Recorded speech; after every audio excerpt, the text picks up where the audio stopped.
తగిలే రాళ్ళని పునాది చేసి ఎదగాలని, తరిమే వాళ్ళని హితులుగా తలచి ముందుకెళ్ళాలని,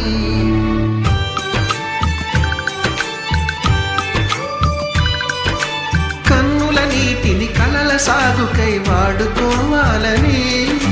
కాచే నిప్పుని ప్రమిదగా మలచి కాంతి పంచాలని, గుండెతో ధైర్యం చెప్పెను,